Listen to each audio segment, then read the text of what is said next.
I'd like to call to order the September 23rd meeting of the Health and Education Committee. First order of business is approval of minutes from last month. I'd like to call on Vice Chair Brad Turner. Madam Chair, I've reviewed the notes, find them in order, and make a motion for their approval. Do we have a second? Second. All in favor? Aye. Okay, community care report. Carol, are you going to give that? Oh, we're doing fine. Okay. Everything's going well. And have no complaints. Mayor, do you have anything to add? No, I think that's a fair assessment. I mean, Very good. census is strong, but it's not as strong as it has been, and that's typical all over the whole state right now. The occupancy of our nursing homes has declined a bit, but they're doing well, and the service is good, and I think we have a good team of folks out there, and our patients and families are pleased. Very good. Very good. One of the reasons why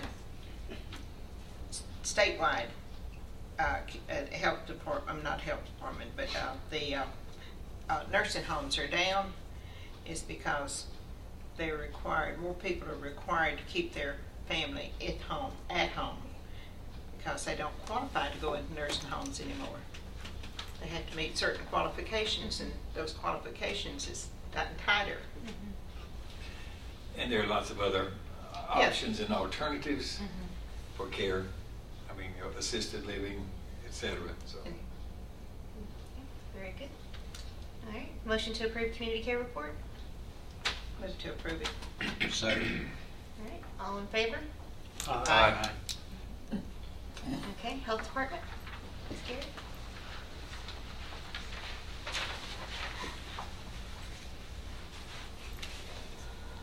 Good evening.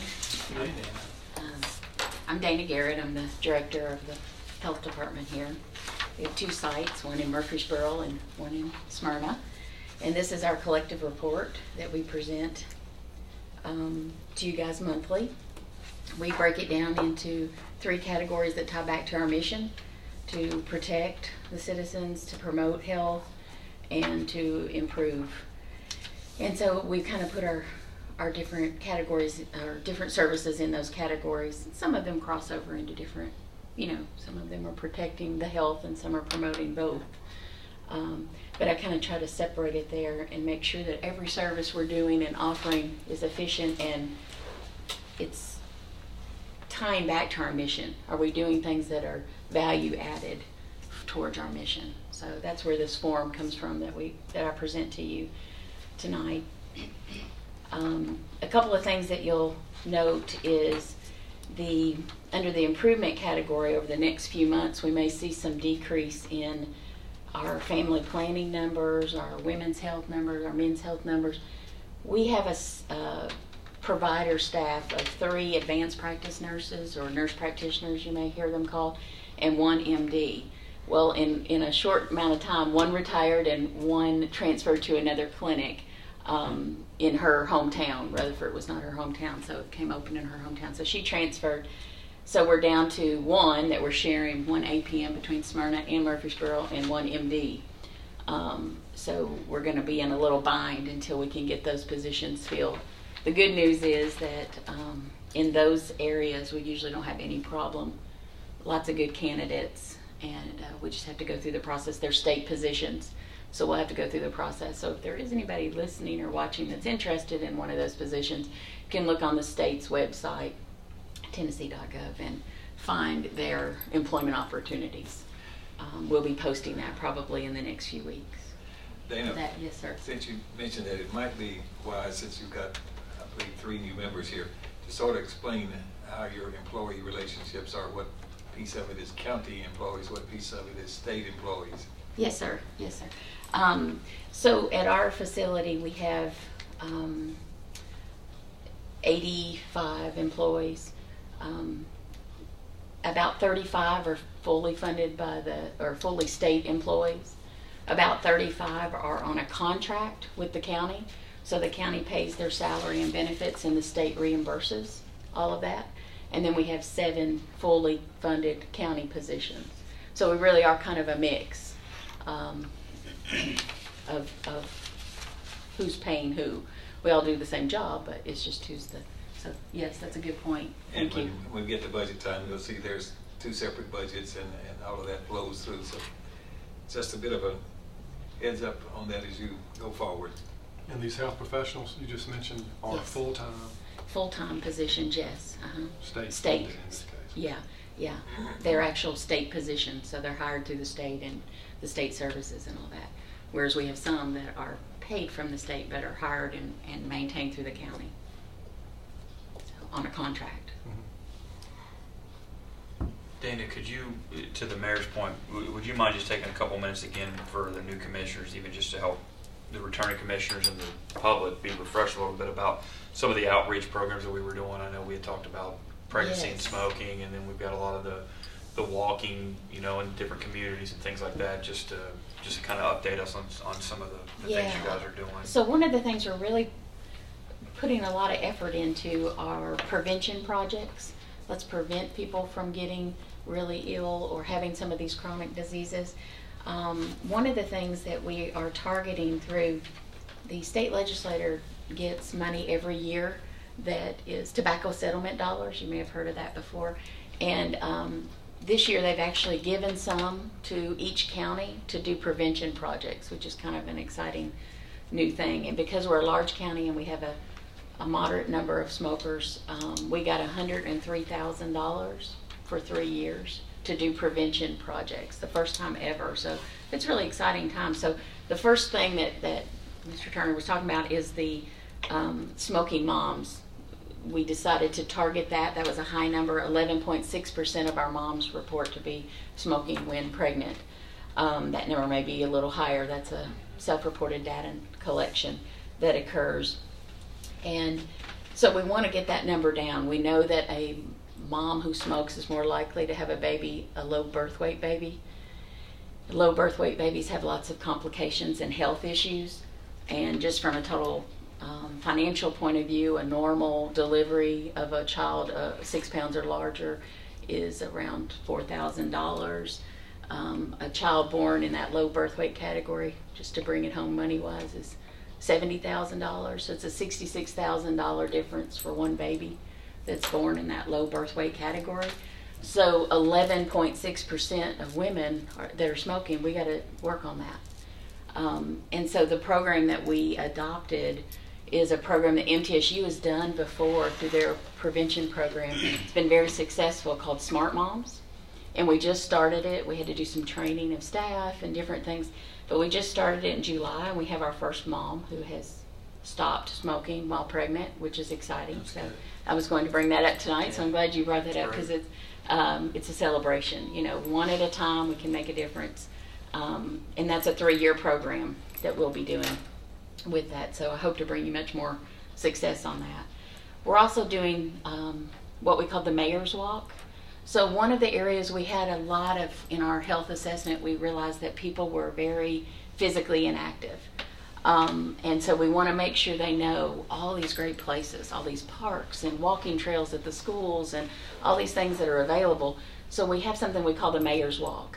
And we're trying to do a walk in each of your districts. So every single district, the 21 of you, we will do a walk and identify a trail or a place. It might be the fire hall in the more rural areas, or some place where people can go and it'll be marked off and they'll know that there's a walking trail there. So that's been, we've done I think about 12 now of the districts. So we're working our way through, and we invite the mayors from each of the area, and of course the commissioners from that area to these mayor walks, and then the public. And we've had as many as 150 show up for them, you know, depending on the community and that kind of thing. So, but we just have a lot of great resources, so we want to highlight them, and we want people in every district to feel like they've got someplace there. And then we hope to kind of identify some bright spot families that might be leaders in those communities who we could teach different programs to or talk to them, and they could help spread the word in their district or their community. So that's something that we've been working on prevention-wise. You know, if people are more active, they're less likely to have higher weights over the obese or morbidly obese level, which we have quite a bit in our community, 60%. So it's something that we have to target and work on. and we thought this would be a nice way to have an area. Our final goal is to have these mapped so that people could go to a website, say, like the county's website, the health department's website, and they could click on a link and see in their district where are some walking trails. So it's a multi-year project. We got lots of partners that are helping us, but that's one of the prevention things that we're working You on. mentioned they're marked off. That was a permanent marking, or just for the day of the mayor's? Just for the day of the mayor's walk.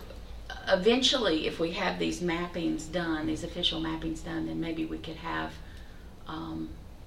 trail markers, depending on if we're having to use in a rural area like the fire hall parking lot. It might not be as easy, but depending on, we've been so lucky with the county schools being willing to open up their trails, their walking trails. So, and almost all districts have some schools, so we can use those for a lot of the walking trails.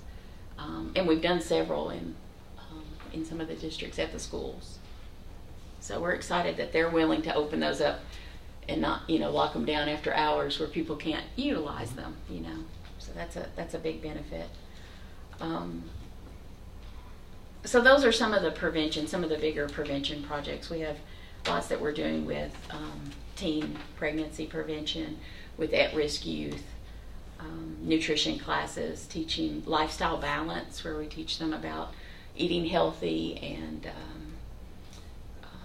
managing chronic diseases that they may have or issues that they have. So we have several. We do a childbirth classes.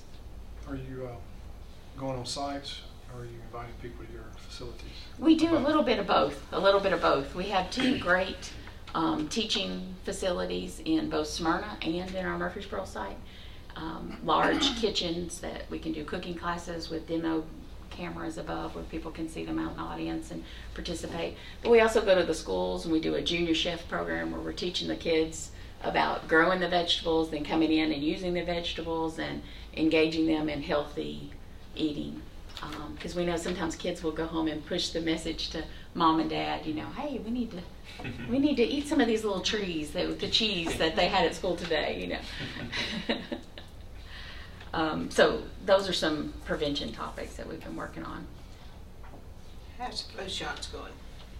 So flu shots this time of year is my usual big talking point, right, that we talk about.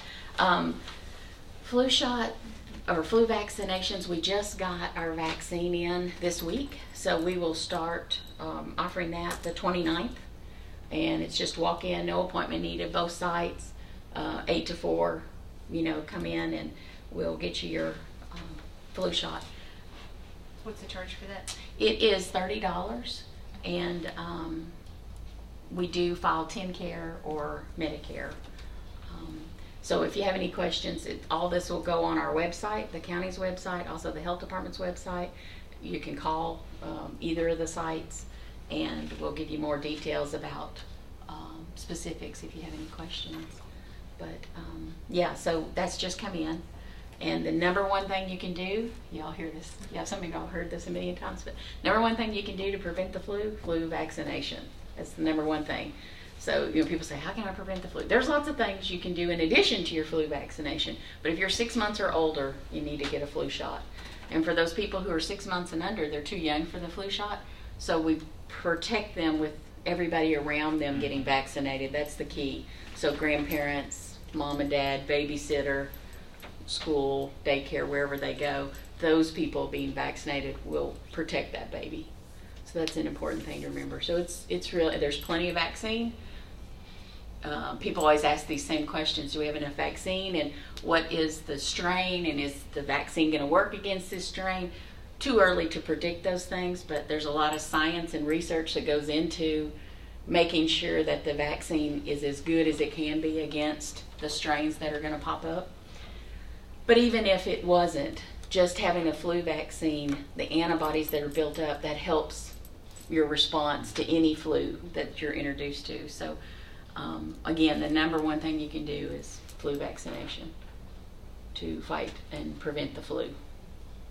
I was just looking at your total vaccinations in all things here. Yes. And seeing the number compared to here in Murfreesboro and Smyrna. Mm-hmm. Well, you're looking at what, 150 a month difference. Right. That shows the advantage of having one in Smyrna facility Yes. in Smyrna instead of just having one centrally located. That's exactly right. Could you imagine what we had if we only had the one like we used to be Yeah. here, and what this does? So that's a great advantage of having this. So, year to date, you're looking at what, 1,900 difference between the two Right. locations. So that's- Absolutely, absolutely. And there's just a more saturation of medical providers in Murfreesboro and less in Smyrna. And so that's part of it too, they have more access there.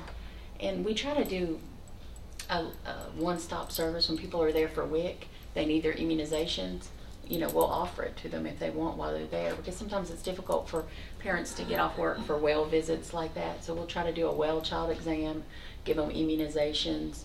If they've already got a doctor and they want to go there, oh, perfect, fine. But if you don't and you need the help, we'll do it all while you're there. So. Are you still having your farmer's market? Yeah. So on Wednesdays in our Smyrna parking lot, we actually have a USDA approved farmers market that occurs. They take WIC vouchers. So the Women, Infant, and Children program that we do, we're one of 10 counties in the whole state that offer WIC vouchers for the farmers market. So they can actually come out of the WIC visit and go straight to the farmer and buy their fresh fruits and vegetables with that. And of course the one here in Murfreesboro does that as well. They not only take the WIC, they take the food stamp card as well. So that's a great benefit. Another exciting thing I was going to update you guys on is the new commissioners may not know this, but we have been going through a performance excellence quality improvement process called Baldrige. And I don't know if you've ever run across that in any of your other businesses, but Malcolm Baldrige is the award. It's a national award where we're trying to improve our processes through lean management and efficiency and effectiveness. And last year we were actually awarded level 1, which is the beginner really getting started in the whole process of looking at your effectiveness. And so this year we tried for a level 3, which is there's 4 levels. Once you apply and get the 4th level, then you apply for the national award. It's really not about the award, it's about the improvement process that you do during that. There's 7 criteria points that they're looking at, that we're looking at, and it's just on how we're taking things in. How do we this whole redesign of this page, it looked a little different a year ago. It was all about people who came through the door. So every time I came to talk to you guys, it was all about people who came through the door. But then when I started as a team, we started looking at this Baldrige criteria and how to improve and be efficient. We started to notice we need to talk about all these other things we're doing that tie back to our mission, because we're only really talking about these few hundred, every day that come through the door, but we're actually having a bigger impact in our community than just those few hundred, 250 that come through the doors every day at the 2 sites. And so that all ties back to when we redesigned this form to the Baldrige.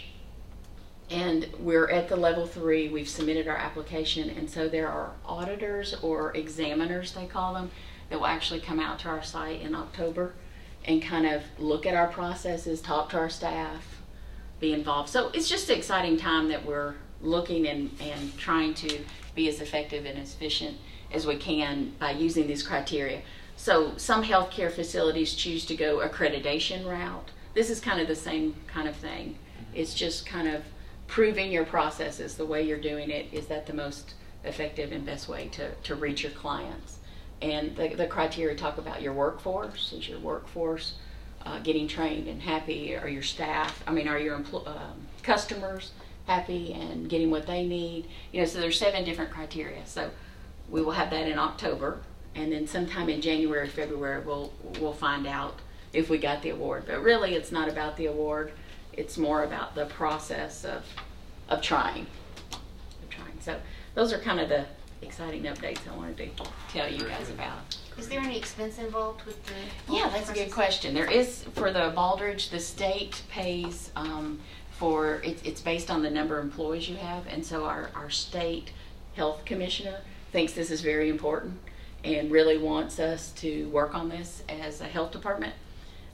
Rutherford, our county, was one of the early adopters, so we are we were one of the first 10 to get the level 1, and we're one of the first 2 to attempt for a level 3. So we're very advanced. There is a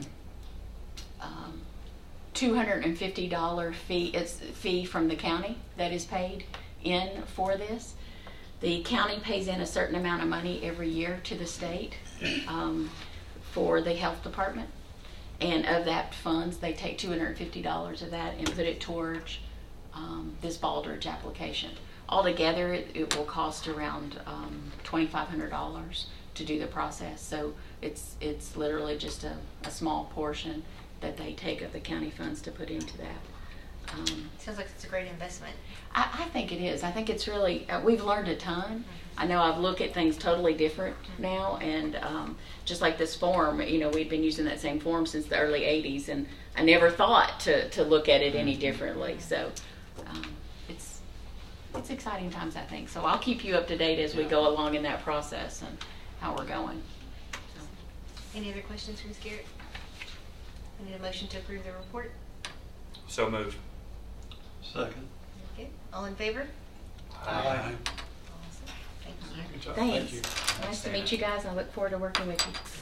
Thank you. All right. Next up, special projects report, Ms. Crowley.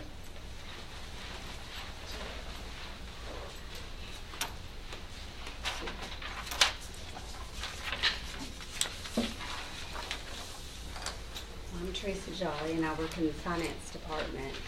And I really just report what the expenses and encumbrances that we incur with the school building program. If there's any explanation needed, we have to ask Jeff. I just report what's there. I don't really know why it happens. But if you have any questions, I'll try to answer.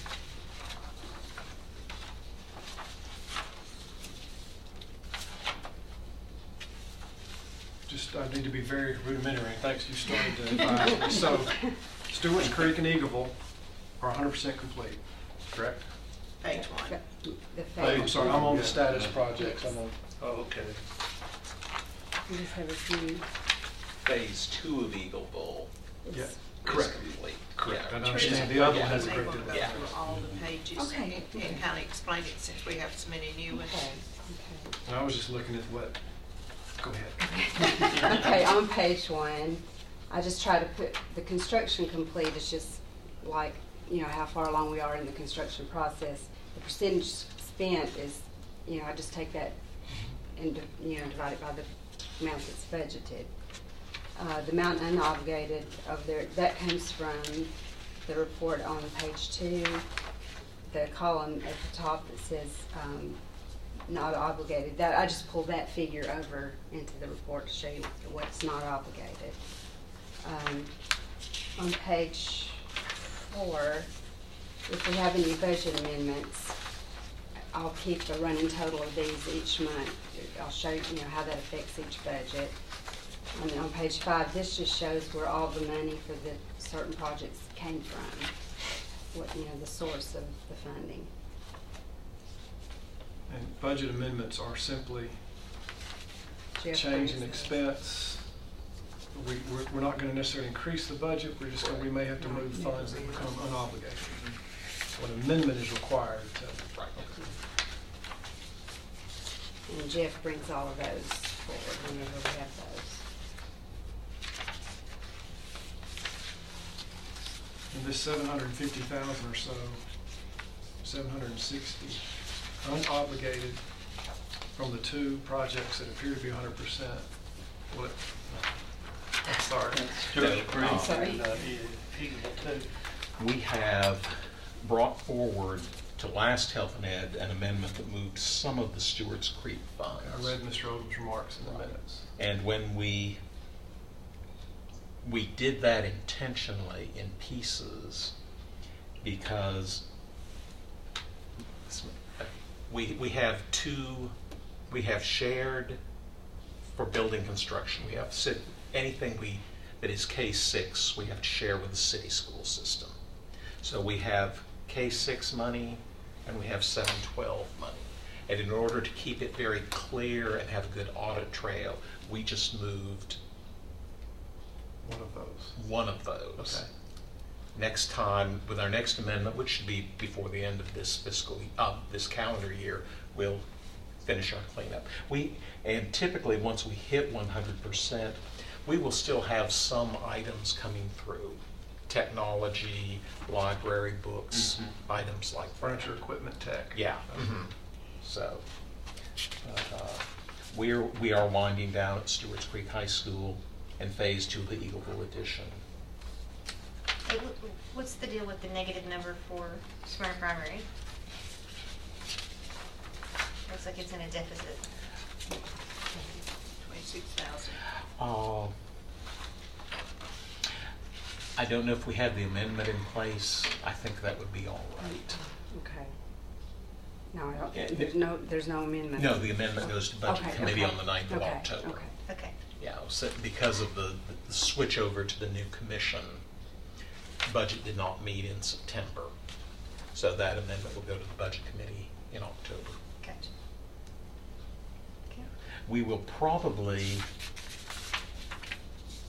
need to budget some additional funds into the Blackman Middle Annex project.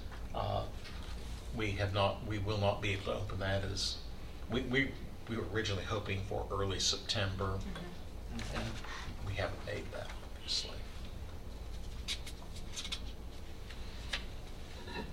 All right. Any other questions for Ms. Jones or Mr. Sandvik?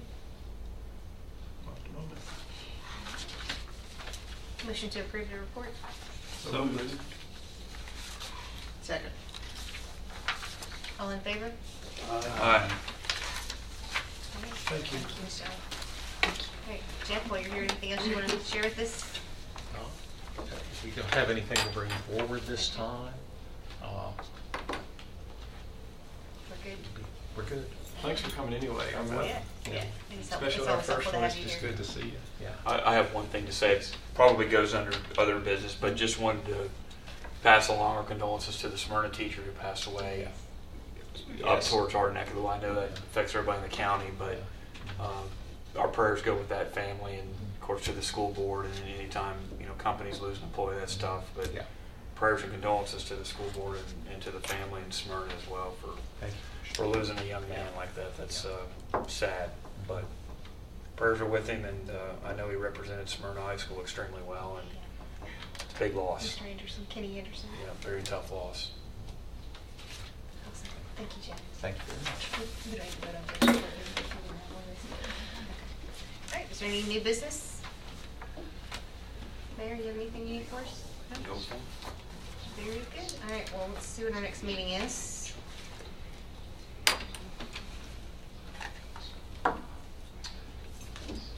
October 28th. Everybody get that down? All right, very good. We are adjourned.